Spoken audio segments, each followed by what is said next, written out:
been a while since I've done a actual in the garage video here, so got a couple things going. Figured I would talk about it. All right, so first off, over here, the boat. Got a couple minor issues. One of which I think I pointed out in a post on Facebook. My new Borgeson power steering gearbox that's a quicker ratio. Unfortunately, let's see if I can open the hood here. And will this thing adjust for lighting? Yes. So you can see it down there where the power steering hoses are plugging in. Unfortunately, the input shaft seal has started leaking. So, as you can see, not a lot of room in there. I don't know that I could even get it off the frame because of clearance between the engine block and the frame. And there's two other things going on here. The engine itself has had a nagging oil leak, just a very minor one, that I can't seem to fix while the engine is sitting in the car. I can't tell where it's coming from. It's coming from the back of the motor somewhere. I don't know if it's at the back of the intake manifold, somewhere on a cylinder head, or maybe potentially the rear main. So there's reason number two. And reason number three, over there on my brakes, you can see where the lines are coming out, going into the proportioning valve. And then from there, if I can get this thing down in here, and there you go. And then you can see the lines dropping down, then going out to the rest of the car. One thing I have found in driving this car since I put it all together is when you go through a corner hard, the calipers on the front, I think it's the pistons themselves, G-forces are squishing some of the brake fluid back out of the front calipers. So after you go through a corner hard, and I'm not talking like a normal kind of corner, I'm talking like, actually booking through the corner. The first time you hit your brakes after that, you get an extra couple inches of pedal travel while you refill the portion of the front calipers where the pistons moved. So I'm going to be installing some 1 psi residual valves in the front brake lines. So that, again, not a lot of room to work back in there. That will be much easier to do with the engine out. So, unfortunately, yesterday's car show at Middleton, July 4th, probably going to be the last time this car is going to be seen for a little while because I'm yanking the motor. But I'm not doing that just yet because over here on the other side of the garage, my middle son, who is going to Boise State, his 98 Toyota Camry, little beater commuter car that ran great, just didn't look all that hot. His first day at work at Albertsons, a dude in a very large truck crammed into it and totaled it in the parking lot while my kid was inside at work. Thankfully, he got a hold of somebody and they tracked my kid down, and his insurance paid for it, but it was a total. It demolished the whole front end of the car. So we found him this 1997 Subaru Outback. I may have mentioned before that I'm kind of a Subaru guy. There's my wife's Ascent. My WRX is out in the driveway. My old Legacy is also in the driveway that my oldest kid is driving, is a daily driver. So I located this Outback. It's only got 140,000 miles on it. Cosmetically, it's in pretty decent shape. So it's not new. It's got fairly low mileage. The engine looks clean. A buddy of mine test drove it for me because this was actually located in California, not Idaho. In Idaho, Subarus go for a major premium because of the all-wheel drive and, our winter snow. California, they're just another used car, so they're significantly cheaper in California. So this was right down the street from his house. He went and test drove it for me, drove good. He checked the oil and the radiator to see if there was any cross-contamination, because unfortunately Subaru has a history with this generation car of having some head gasket issues. There's nothing there, so it looked good, drove good. He actually grabbed the cash out of his bank for me, bought the car, and then I went a couple weeks later and picked it up from him. This is the one that I was driving home, and check engine light came on in the middle of nowhere, Auburn Ravine, left me stranded for an hour or so. And then it decided to work again. So I drove back to my parents' house, I trailered it home, it's here. Get it off the trailer and go to return the trailer to my buddy who let me borrow it, and he commented, "Wow, that thing leaks oil." And then I looked on the trailer and saw the pool of oil. And man, he wasn't kidding. This thing, it drove from in front of my house to right here. So barely built up oil pressure, right? I mean, it's only driven for 2 minutes. And you can see the pool of oil below it. And there's also another puddle over here.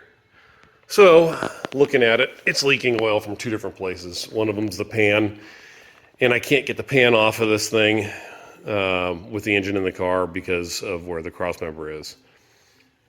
The other thing is it's leaking from the left side cylinder head. Then it had the check engine light, and these things are notorious for head gaskets. So, yanking the motor out of this thing today. Going to be doing head gaskets on it, complete reseal on the engine, checking it while it's apart. Almost forgot to throw this in there. Also been working on the my kid's T-Bird a little bit. You can see there's the new oil pan we put on it while we had the engine out. Well, if I get the glare to go away. Let me come at it from a different angle here.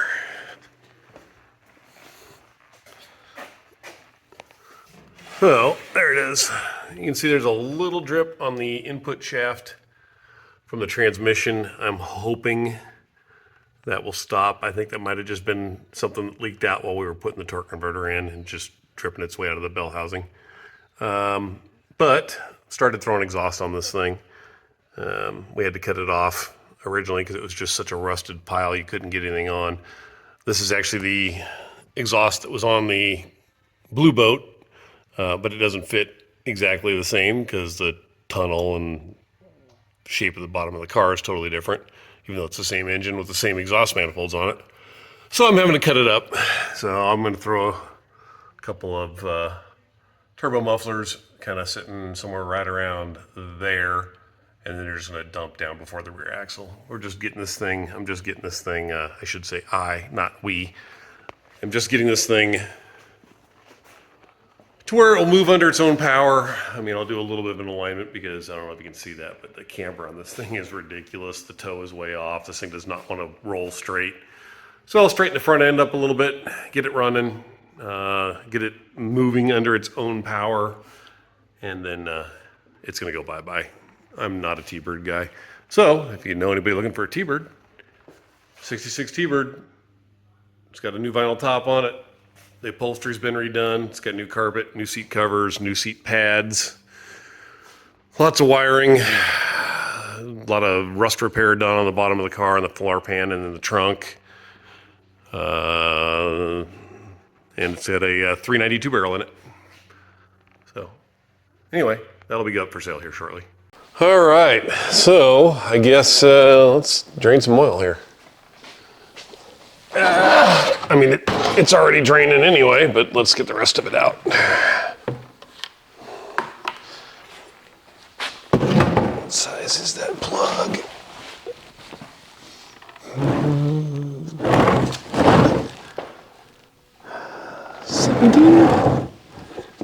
It's looking 17-ish. It's a 17, all right. That is a big drain opening, which is cool because it drains really fast. But this drain plug is going to be getting tossed, and I'm going to be replacing it with a Fumoto valve, which I had never heard of until I bought my first Subaru. It's a brass valve that replaces your drain plug and allows you to drain your oil by just flicking a lever. It's kind of nice. But in the meantime, parts I'm taking off right there.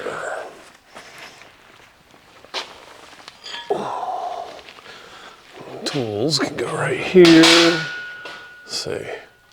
Yeah, I'm probably gonna clock my head on that at some point today. All right. 12s? Yep, 12.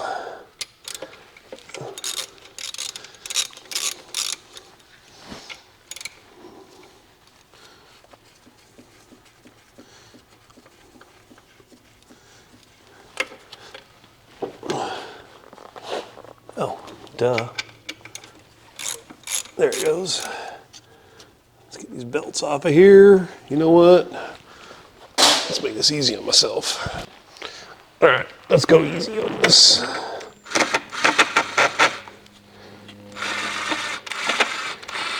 There we go. One belt.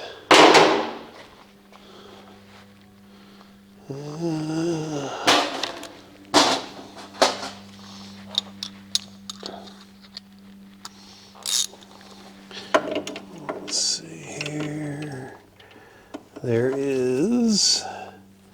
I need a shallow.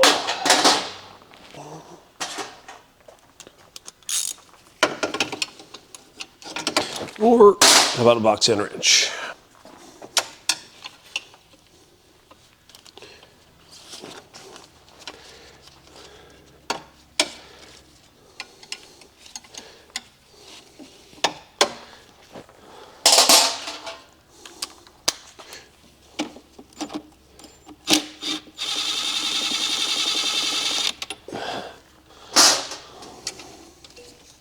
Gotta say,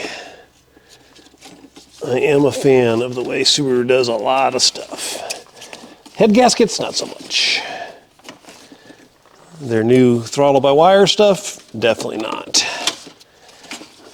Oh, this belt was on its last life, or last leg, it just let go. Like,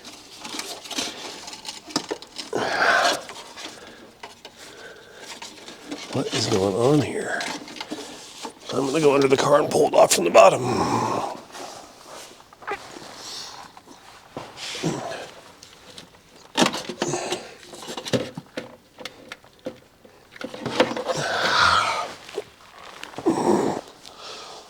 You can see this right here. This belt is garbage. I'm gonna save it just so I make sure when I get a new one, it's the right size. This microphone is driving me insane. Belts are off.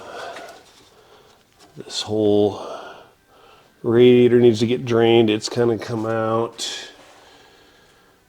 But in the meantime, what do I got here? That is not attached to anything until we get over here.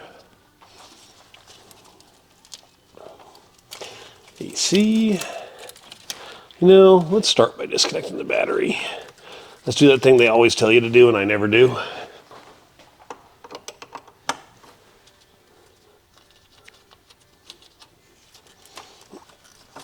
All right, there's the positive. I'm even going to take the negative off.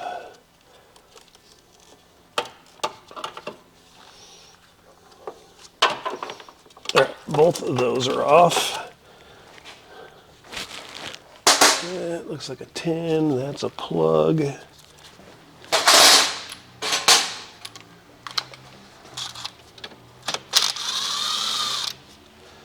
All right, main power charging cord, cable disconnected. Nice. Let me pull this whole thing out of here first.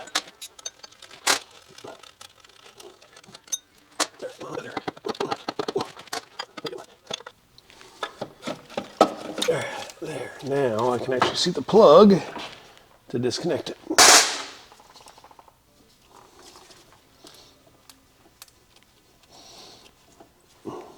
Three hours later. Oh, I'm an idiot. There it goes. All right. that tucked out of the way. Wonder what's missing from there. I got a couple of bolts and nothing there.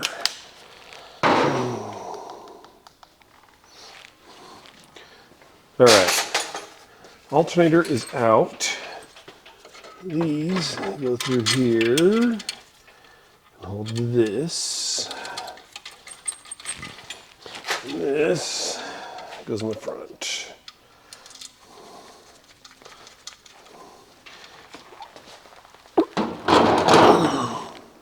All right, let's just get the air box out of here.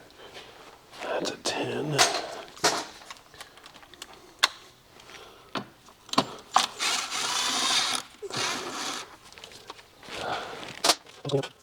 There.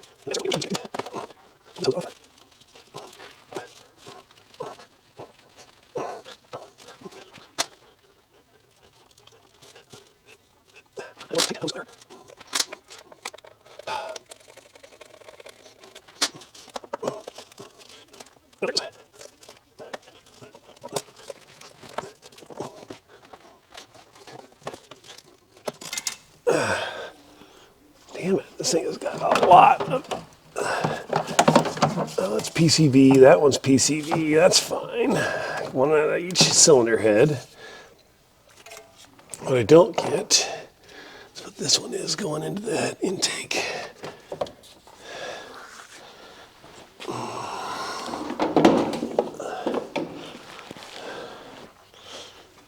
Well, I can start to see more and more engine here. That's garbage. Got a new one of those. Let's see if I can get this AC compressor out of the way. I mean, it doesn't work anyway, so. Those are going to be 14s.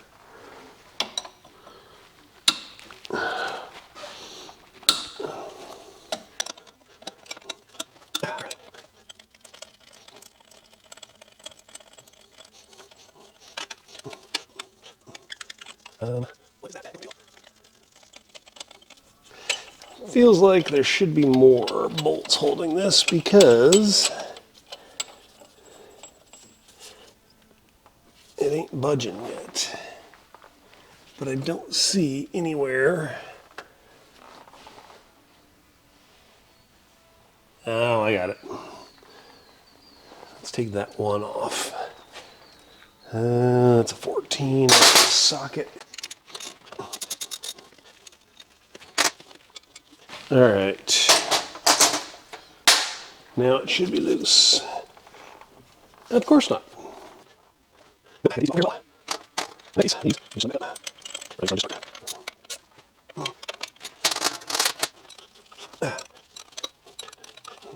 So, yeah.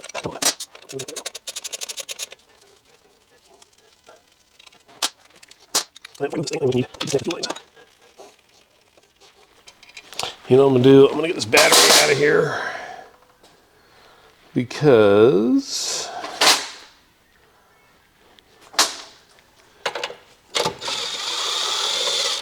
I can just set the AC compressor right here. It'll be out of the way.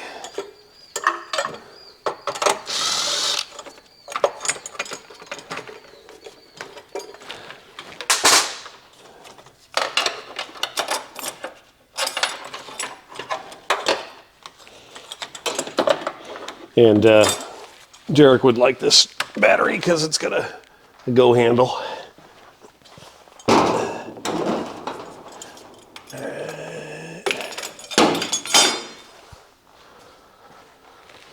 this whole battery tray out of there.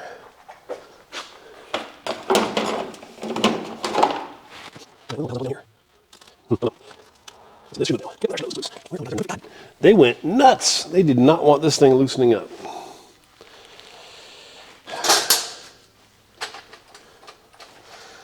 Literally bolted to the case in 3 different locations and the cylinder head in 1.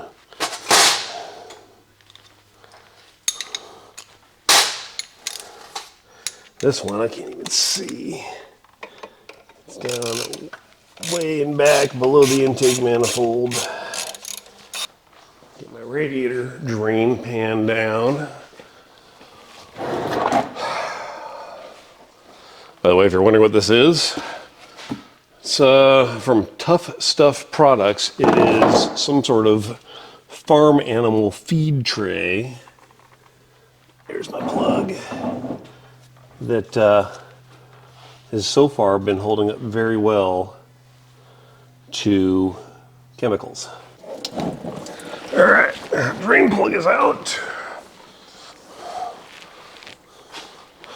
Set that right there. Let's pop the cap, and it'll go whoosh.